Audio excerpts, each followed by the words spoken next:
Bonjour à tous. Aujourd'hui, je vous propose une analyse essentielle. Qu'est-ce qu'il y a réellement derrière la libération de Boualem Sansal? Et surtout, pourquoi ce geste, présenté comme humanitaire, pourrait cacher un mouvement stratégique dans les relations entre l'Algérie et le Maroc? Depuis plusieurs mois, l'affaire Boualem Sansal a pris une dimension géopolitique. L'écrivain avait été condamné pour des propos jugés sensibles par Alger, notamment lorsqu'il évoquait l'histoire des territoires à l'ouest de l'Algérie et leurs liens historiques avec le Maroc. Sa libération, intervenue sous pression internationale, ne doit pas être lue uniquement comme un geste humanitaire. Elle s'inscrit dans un contexte diplomatique beaucoup plus profond.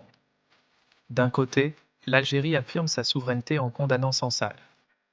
De l'autre, en le libérant, elle envoie un signal subtil, elle montre qu'elle peut faire un geste d'ouverture sans renoncer à sa position officielle. On peut y voir une reconnaissance implicite que les sujets qu'il a soulevés existent bel et bien, même s'ils restent tabous. Pourquoi maintenant? Parce que la région traverse une phase charnière. Les relations entre l'Algérie et le Maroc sont à un tournant. Et des négociations indirectes voire prochaines pourraient avoir lieu, avec en toile de fond le problème frontalier, le Sahara et les équilibres régionaux. Les États-Unis, très attentifs à la stabilité du Maghreb, encouragent depuis plusieurs mois une reprise de dialogue. Dans ce contexte, un geste comme la libération de Sansal peut servir de marqueur politique, montrant que l'Algérie prépare un terrain diplomatique plus souple.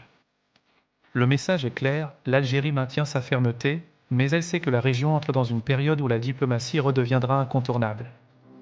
Et dans cette dynamique, le cas Sansal devient un symbole, une manière d'envoyer un signal à la fois interne, régional et international. Alors, que faut-il retenir? Que derrière ce geste apparemment isolé, il se prépare peut-être quelque chose de beaucoup plus large, une réouverture progressive du dialogue algéro-marocain, sous la surveillance de Washington, avec la question des frontières comme enjeu central. Merci d'avoir suivi cette analyse. Restez attentifs, ce dossier pourrait évoluer très rapidement dans les prochaines semaines.